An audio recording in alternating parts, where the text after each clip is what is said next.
संसार अवस्था में आत्मा की पर्याय में जो पुण्य पाप के परिणाम होते हैं वे समस्त भाव पर के लक्ष्य से होने वाले भाव हैं। वे आत्मा का स्वभाव नहीं है। ऐसे समस्त रागादिक परिणामों में एकत्व बुद्धि, ममत्व बुद्धि, कर्तृत्व बुद्धि, भोक्तृत्व बुद्धि तथा उन रागादिक परिणामों की ज्ञाता बुद्धि को भी छोड़ते हुए कि मेरा ये भगवान आत्मा सदा काल शरीर रागादिक से अखंड ज्ञान ज्योति स्वरूप वाला है। ऐसा अपने आप को जानो और अनुभव करो कि मैं वर्तमान में ही पूर्ण अतीन्द्रिय आनंद स्वरूप वाला हूँ। ज्ञान दर्शन आदि अनंत गुणों का भंडार हूँ। ज्ञानानंद मूर्ति स्वरूप भगवान आत्मा हूँ। ऐसा अपने आप को जानो और अनुभव करो कि मैं वर्तमान में ही शरीर रागादिक कर्मकृत वस्तु काल ज्ञानानंद मूर्ति स्वरूप वाला है। आपको जानो और अनुभव करो।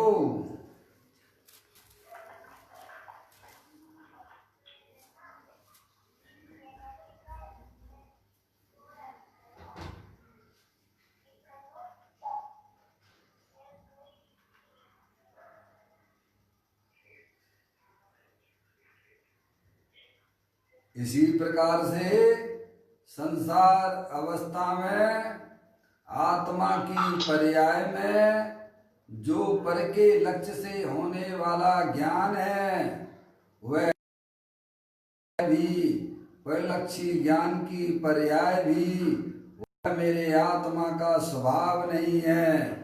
ऐसे समस्त परलक्षी ज्ञान में भी सम्यक वेद ज्ञान उत्पन्न करते हुए कि मेरा ये भगवान आत्मा शरीर रागादिक पंडितियां तथा परलक्षी ज्ञान की पर्याय से भी भिन्न मैं तो एकमात्र अखंड ज्ञान ज्योति स्वरूप हूँ। ऐसा अपने आप को जानो और अनुभव करो कि मैं तो एकमात्र अखंड ज्ञान ज्योति स्वरूप हूँ।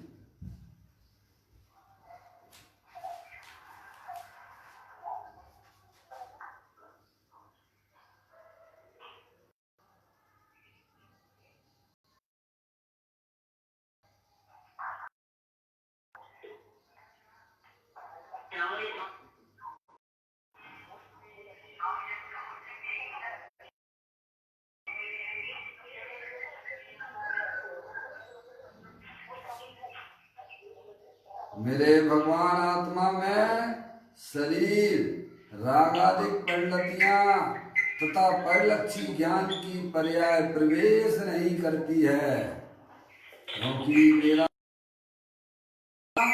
सदाकाल शुद्ध विज्ञान घन स्वरूप वाला है। और अनुभव करो कि शुद्ध विज्ञान घन स्वरूप भगवान हूँ।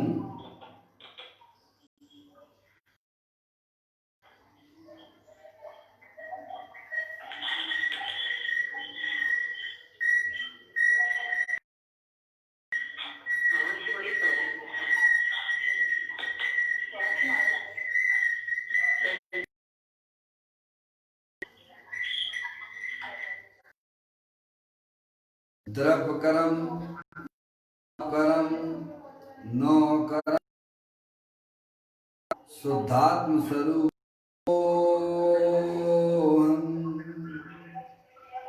मेरा ये भगवान आत्मा सदाकाल ज्ञानावर्णादि 8 कर्म शरीरादिक 9 कर्म मूरागदेश भाव कर्म इन तीनों कर्मों से रहित मैं तो परम पवित्र शुद्धात्मा हूँ, ऐसा अपने आप को जानो और अनुभव करो कि मैं तो एकमात्र परम पवित्र आत्मा शुद्धात्मा हूँ।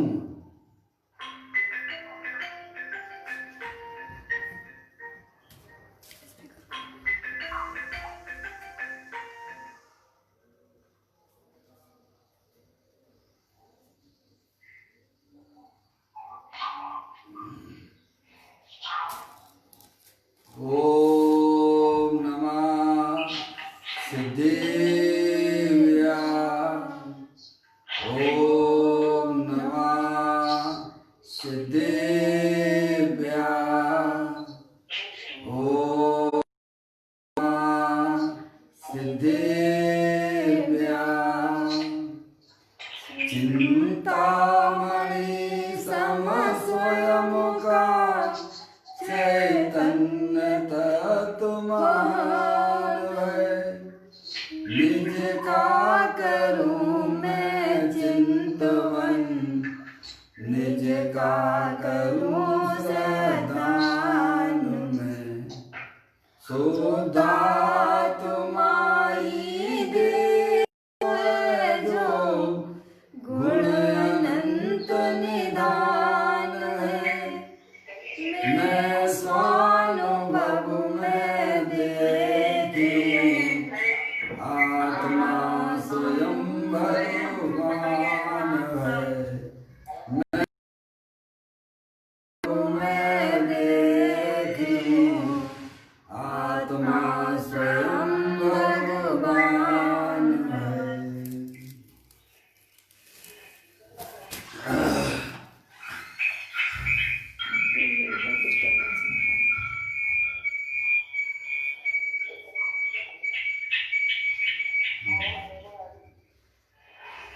द्रव्य दृष्टि दिनेश्वर और पर्याय दृष्टि दिनेश्वर की चर्चा महान ग्रंथ के माध्यम हम आप सब यहाँ पर पढ़ रहे हैं। आज का बोल है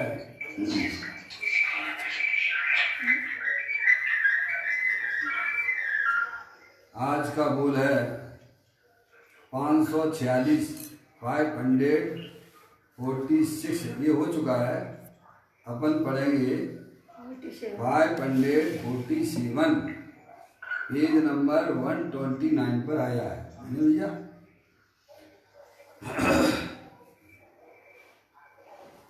आपस में बातचीत ना करें तो ज़्यादा आपको अच्छा रहेगा, क्योंकि तत्व की बातें बहुत जो है सूक्ष्म चर्चाएं हैं जो हमने कभी जिंदगी में सुनी नहीं है। अत्यंत जरूरी है नहीं? कोई अगर आपस में बात कर रहे हो तो उन्हें थोड़ा रोकें और अरिहंत परमात्मा द्वारा बताया गया जो तत्व है, किसी का इकलौता जवान पुत्र तो कैसा आघात लग जाता है क्या, वैसे ही इसे आघात लगना चाहिए। राग और संयोग की ऊट में तू मरा जा रहा है, उसका तुझे कोई आघात लगता है क्या? ऐसा भैया पूज्य गुरुदेव श्री कहते हैं। जैसे भैया किसी का इकलौता बेटा हो, उसका मरण हो जाता है तो अंदर में कितना बड़ा ठेस लगती है भैया। एक बार हमारे ऑफिस में एक जॉन करके मैडम रहा करती थी, है अभी भी। उसका एक बेटा जो है नदी में जाके खेलते खेलते डूब गया। उसको समाचार मिला, ऑफिस में था, मैं भी उस समय ऑफिस में था। उसको समाचार मिला कि तेरा बच्चा जो है उस नदी में जाके डूब के मर गया। क्या भैया, अब उसकी हालत ऐसी हो गई, आंसू निकले हैं भैया, और ना समझ में आया भैया। इसको बोलते हैं आघात। कि अब अपने दुख की पीड़ा वह किसी से कह भी नहीं पा रही है कि सब कुछ उसका छिन गया हो। आई समझ में भैया। फिर हम लोगों ने भैया ये कहा कि ये जॉन मैडम को भाई थोड़ा ऐसा करो कुछ है भैया। समझ में आया भैया। जिसका इकलौता बेटा मरता है उसे इन तकलीफों का ज्ञान होता है भैया। हम आपके जीवन में भी ऐसी घटनाएं बहुत सारी आती हैं। तो यहाँ ज्ञानी हमें समझाते हैं किसी का इकलौता जवान पुत्र मर जाए। अभी हमारे भोपाल में घटना भी हमने पहले भी आपको बताई थी। एक तोमर करके हमारा दोस्त था, जहाँ मैं रहता था शास्त्री नगर में। उसी सामने जो है तोमर और उसका बच्चा, इकलौता बच्चा, सुबह सुबह जवान बच्चा, 22 साल का बच्चा, पेट्रोल पंप पे पेट्रोल डलवाया, एग्जाम देने जा रहा था और एक्सीडेंट हो गया और तत्काल ख़त्म हो गया। क्या भैया, उन माता पिताओं की देखो क्या फिर हालत हुई है, पागल से हो गए थे। समझ में आए भैया। कहते हैं जिसकी फटी न बीमाई वो का जाने पीर पराई। ज्ञानी हमें समझाते हैं किसी का इकलौता जवान पुत्र मर जाए तो कैसा आघात लग जाता है, क्या वैसे ही इसे आघात लगना चाहिए। अब तो भैया चेत जाने की बात है। सब तरफ पूरे विश्व में आग लगी हुई है कोरोना वायरस से, हैं भैया। कल ही हमारा एक साथी का फोन आया तो भैया ऐसे तो सब खत्म हो जाएगा, बिल्कुल हो जाएगा भैया, क्या निकालना। ये हमारे लिए आघात से कम है क्या। कब हमें आके कोरोना वायरस आके ढस ले और ये मनुष्य पर्याय विदा को प्राप्त हो जाए, क्या हमें ये दुख लगता है कि नहीं लगता है।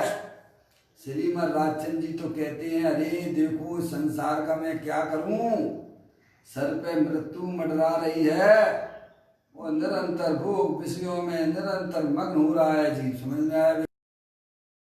मनुष्य पर्याय का एज निकल गई है, उम्र निकल गई है, उतनी तो है हमारी, ध्यान रखिएगा। अब तो बिल्कुल कल्पना मत करना, ये कोई डराने की बात नहीं है, ये हमारे आपके सामने प्रत्यक्ष देखने में आ रहा है। वायरस कोई गरीब हो या कोई राजा हो उसको देख के नहीं लगेगा। समझ में आए भैया। इन सारी चीजों की घटना को देखकर भैया सब तरफ से भैया आत्म कल्याण की दृष्टि में लग जाना, क्योंकि मैं अनादि अनंत रहने वाला पदार्थ हूँ। समझ में आए भैया। ये मनुष्य पर्याय के समाप्त हो जाने पर मेरा अंत नहीं होता है, आगे भी हमारी आगे भी फ्यूचर अनंत है। जितना अनंत निकल चुका है अनंत गुना हमारा फ्यूचर है। समझ में आया भैया।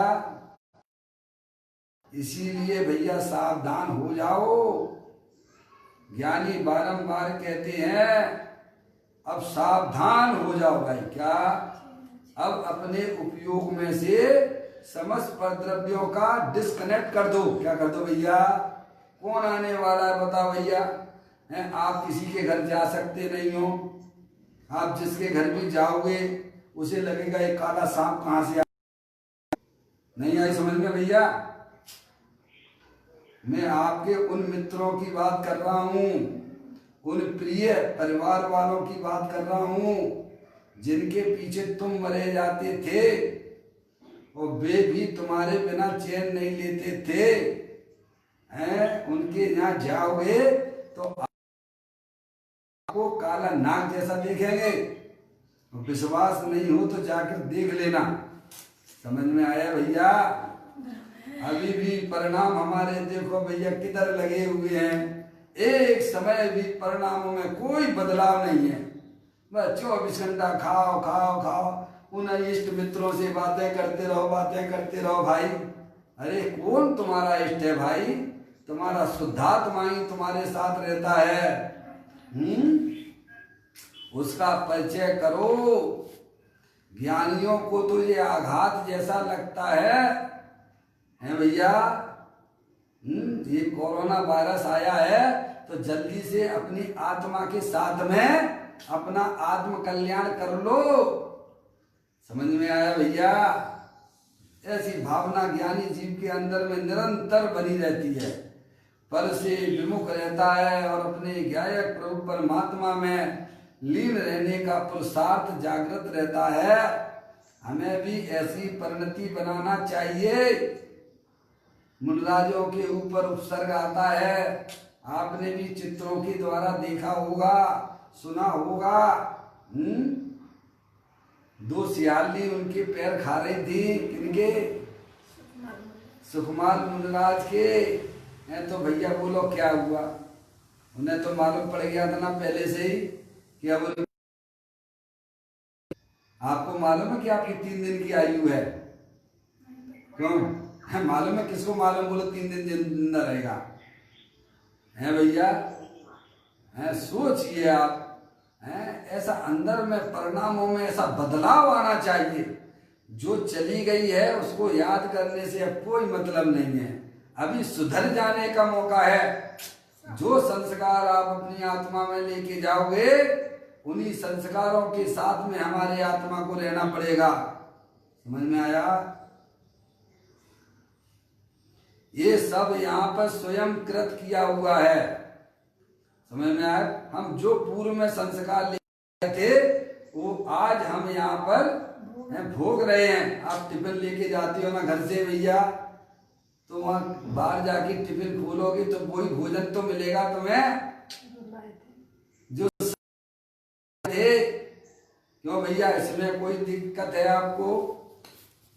जो आप टिफिन घर से लेके जाते हो वही खोल के खाते हो। हम पूर्व पर्याय में जो यहाँ लेके आए थे वही तो हमारे सामने आ रहा है ना प्रभु। हैं? हमारे आत्मा के साथ में अनादिकाल से 8 कर्मों का संयोग है। और ये जो संयोग हमें मिल रहे हैं बाहर में, प्रतिकूल जो संयोग मिल रहे हैं, वो किसी दूसरे की देन नहीं है, ये हमारे ही पाप परिणामों का फल है। क्या कहा भैया?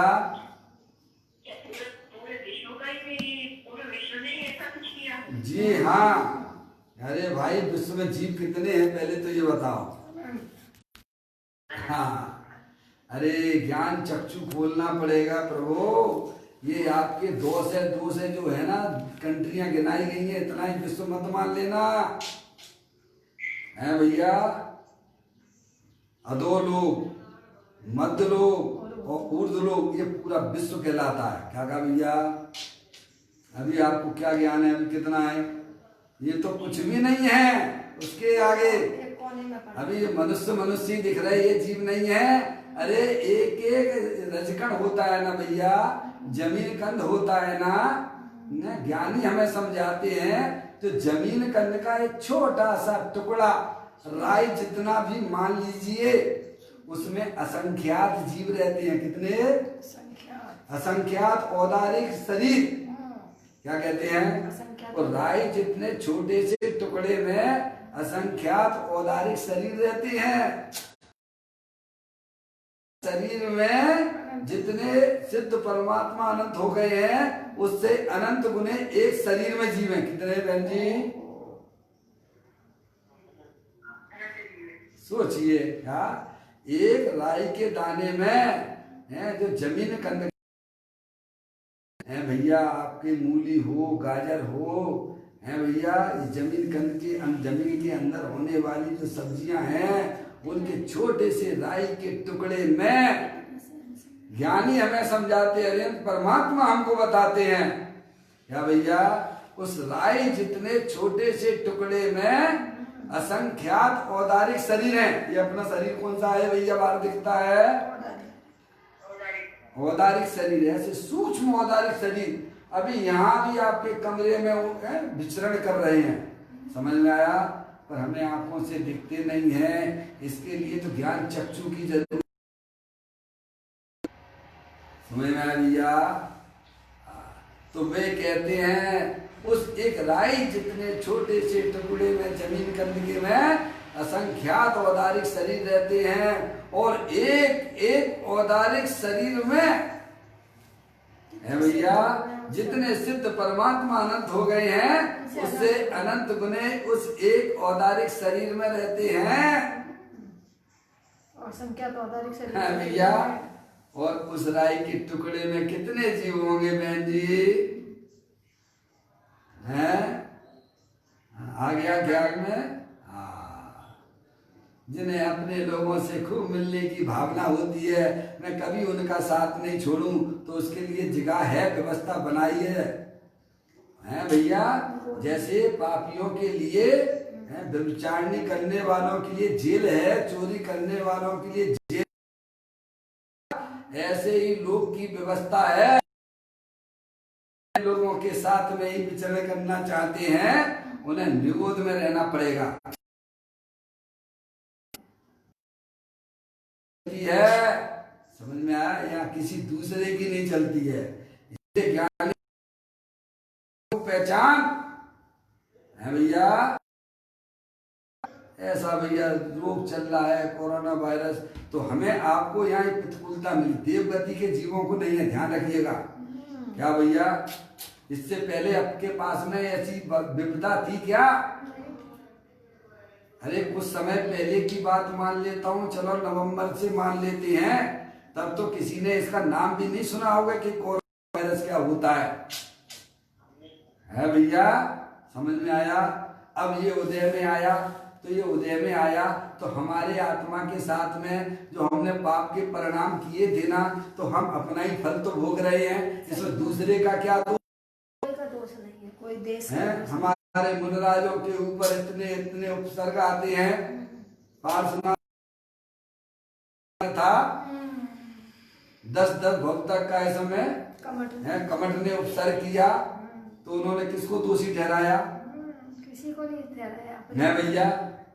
समता रखी उन्होंने। क्या उन्होंने विचार किया, अरे भाई ये तो अपना ही किया हुआ कर्म अपने सामने आया है। ज्ञानी जाते हैं अब उस प्रकार के परिणामों से, अंदर में भगवान की भक्ति के परिणामों से आत्मा कर्मों को जला के बाहर फेंक देते हैं। क्या कहा भैया? ऐसा कोई जीवन बनाओ जो हमने पूर्व में किया था, पाप का परिणाम किया था, अनुमोदना की थी, उसका पाप का परिणाम आज हमारे साथ में आया है। आगे ना आवे तो उसके लिए क्या करना? अंदर में बढ़िया भावना माना भैया, सभी जीव सुखी रहें। क्या भैया? सब जीव अपनी आत्मा को जान के अपना आत्म कल्याण, ऐसी अंदर में भावना भाने में आपको कोई पैसा लगता है क्या?